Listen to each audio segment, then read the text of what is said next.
Thank you. Thank you very much, Barbara, for the introduction. I'm working for the Open Government of Catalonia. I'm the Deputy Director. The Open Government of Catalonia is a digital agency, a public digital agency in Catalonia. We provide e-government services for 2,200 public entities in Catalonia. And our mission is to promote the digital transformation of the public administrations in Catalonia to get efficient, open, and transparent governments. And we do that harnessing technology and fostering innovation and collaboration. That's a brief introduction about the entity that I represent here. I'm very glad that we have in this room some of the governments that are working in this pilot. We have some representatives from the town halls of Castellar del Vallès, Esparraguera, Manlleu, and the regional government of Catalonia. So let's explain our pilot, our soft launch, but before that, before going into detail,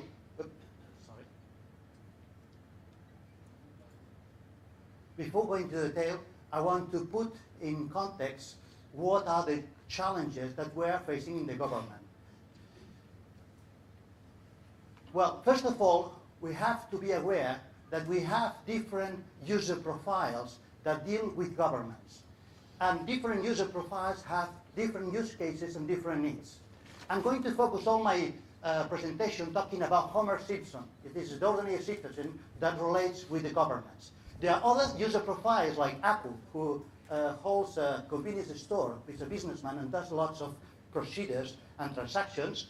And there are other kind of users profiles like Joe Quimby, who is the mayor, who represents all the public employees or the official governments. They have a very intensive relationship with governments, the businessmen and the public employees, but I'm not going to talk about them. I'm going to talk especially about ordinary citizens like Homer. The thing about ordinary citizens is that, according to our survey that we conducted a couple of years ago, they do about just 3 transactions per year with all the public administrations in the state, with all of them. So they have a very occasional relationship with government. And we have to bear in mind this in terms of what is the identification system we're going to provide to them. So that's the first point. Second point, carry on with our friend Homer, is that most of the procedures or transactions that Homer does with governments are low or medium risk. And we estimate that there are about 90% of them are medium or low. So we are not talking, I'm not going to talk about the high risk procedures, only for the medium or low, but they are 90%, they are most of them. And we have to bear in mind that Homer Simpson is not worried very much about digital identification systems. Yeah? He has in his mind other things like donuts, like sleeping, like beer, and other things. Yeah? Third point that I want to introduce is, after 15 years of my organization trying to promote the digital transformation, what is the current situation in terms of the index of digitization? This is a metric, an indicator that is rarely it's shown in government presentations. The reality, from our point of view, from our data, is that we have right now 80% of internet users, according to the latest report that was released this week by Telefonica. 80% of users are active users. Yeah, they go into online services on a daily basis. But when we look at the government systems, information systems, we realize that only 28% of the procedures are submitted electronically. Only 28%. So there is a huge gap between what is the potential, 80%, and what is the reality. And there are many or several barriers to explain this gap. But the main one, according to our information, our experience, is the digital identification.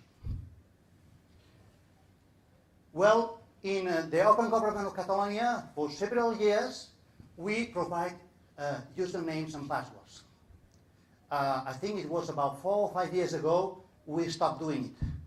So, as it was said in the previous presentations, passwords are not the future, are not the present either. Yeah? They are not secure, they are not reliable, they are costly, yeah? And you have to remember too many. So that's, for us, that's the past. We stopped doing it a lot of years ago. What we've been doing for 15 years is trying to provide digital certificates for citizens. But in the way that we have provided these digital certificates, PKI is a great technology, but the way that we have provided these digital certificates, it has not been convenient for citizens. For ordinary citizens, remember, ordinary citizens. For other citizens, other user profiles, they can be very interesting. One of the examples that explains the failure of the digital certificates for ordinary citizens is the Spanish ID card. 40 million of citizens of Spain holds an electronic ID card with a high level of assurance in their pocket. Yeah, I have one. But the usage is very, very low. There are no statistics about it, apart from some surveys like this one done by the Orange Foundation. All citizens in Spain, we do the income tax declaration once per year. Yeah? According to this survey, the only 0.02% of Spanish citizens use the national ID card to submit this declaration. A very low usage. So that's what's a failure. What are the reasons of this failure? Well, two principles that they were not following this project. One, I mean, these are two principles written down by Mr. Kirchhoff, August Kirchhoff, saying, well, if you design of integration, an authentication system, you have to be sure that if you have a password, it must be easy to remember, and it has to be easy to use. These are two very simple principles, but which haven't been fulfilled by the Spanish ID card. The funny thing about the Kirchhoff's principles is that this guy said this in 1883, yeah, about 134 years ago. Yeah, we haven't learned much for the last 100 years, apparently. Well, let's go to the point. What is our strategy? Remember, for citizens like Homer. Well, our ideal electronic identification solution has to fulfill all the requirements. It has to be available for everybody. It has to be ready for 90% of electronic services.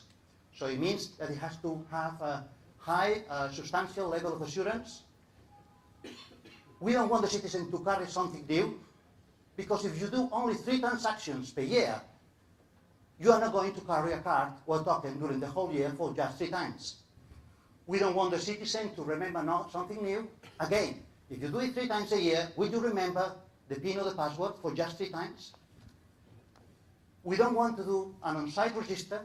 There's a big stop. If you do only 3 transactions, you are not going to go to a town hall to register. It's not worth it. There shouldn't be any setup or configuration by the user. That was another issue of the Spanish ID card. The citizens have to be experts to know how to set up this national ID card. They have to know about operating systems, about browsers, about Java, about drivers, and so on. So we don't want to set up by the user. It has to be very easy to use. That's very important. We want to have a system which is broadly used by public and private services. We want these synergies because we know that there are few transactions per user on the public sector. We want to follow the latest NIST recommendations. NIST is the American Security Agency, who, well, they are one of the experts in the world about these issues. And we want the system to be trustworthy. So we have achieved all these requirements, although you may think this is a wishful thinking. Yeah, this is almost impossible. We have achieved all these requirements using or based on 3 pillars. First pillar, the system is based on mobile. no new device to carry, it's for everybody, almost, and it starts working because it's very personal. If you lose it, you call very quickly to suspend the mobile phone. Second, we have a secure digital enrollment, and there is no need to face-to-face enrollment.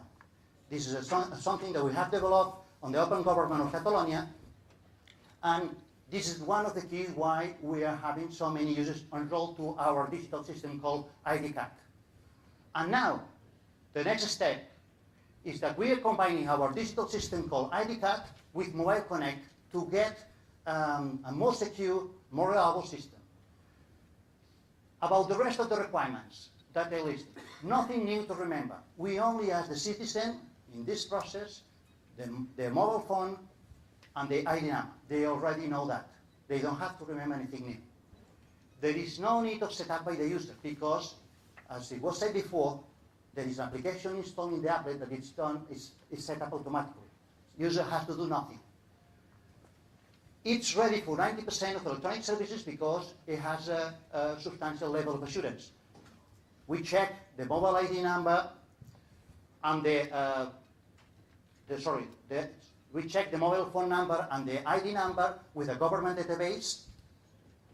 The user has the responsibility to have a mobile with a lock screen, and then we use the Mobile Connect notification. The combination of all these factors creates a secure system for 90% of the services. It's very easy to use, just one click, basically just one click. We hope it's going to be broadly used by public and private sectors to get all the synergies. We have an agreement between GSMA and the regional government of Catalonia and Open Government of Catalonia and all the operators of Spain. And finally, with this system, we are following the NIST recommendation about one-time passwords. What is saying the latest draft? It's not been approved, but we are taking in consideration what they say. Well, one-time passwords by SMS have to be taken in consideration in the future. We have to look for alternatives. That's what NIST is saying, because there are some risks. So, using Mobile Connect, we can enhance our current identification system based on SMS to have Mobile Connect notifications where we have a safe SMS because it's encrypted. Yeah? With these three pillars, we fulfill all this long list of requirements, and we think that we achieve this very convenience identification system for citizens. So let's do a brief demo about what we have developed. This is a service that is already live. It's in production. It's not open to all the public yet. It's going to be in a few days. It's just open to, let's say, friends and family, but it's live, it's in production, it's integrated with several town halls. So first thing, we go to the web page of a town hall. In this case, it's Castellar del Vallès. We have the mayor here. We choose the option of electronic procedures. We have the catalog of electronic procedures. We say that we want to submit, to fill one of these forms and submit it. Then this a web page from the Open Government of Catalonia, which is our identity broker, our identity platform. So we have different systems or mechanisms to authenticate the user, and one of them is Mobile Connect. We enter the information about the ID number, we enter the information of the mobile number, and then we select the option of Mobile Connect. Next step, we do a couple of actions. First of all, we check that the information provided by the citizen is correct against the government database. And if it's correct, then we call to Mobile Connect to send this notification. The user gets a message like this on the mobile phone, and they can accept or reject the authentication process. If they accept, they say OK. The user has the option, in this use case, to fill the form. Fills the form, the complete form, and finally submits the form to the town hall. And that's it. The form is already submitted. It's in the legal register of the town hall, and the public employees are ready to deal with that procedure. And all of this is done with a substantial level of assurance, yeah, which is fair enough for this kind of procedure.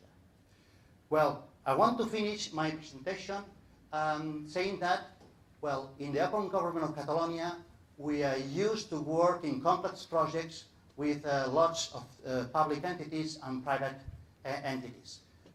This is one of the complex ones because we have GSMA, we have Mobile World Capital, we have several operators, Spanish operators, and then we have international operators. Well, we like to say in this kind of projects that, coming back to the Simpson family, that if you want to go fast, go alone, but if you want to go far, go together. We love this African saying, and that's what we are doing. We are working together, several partners, public partners and private partners, to go very far. Thank you very much.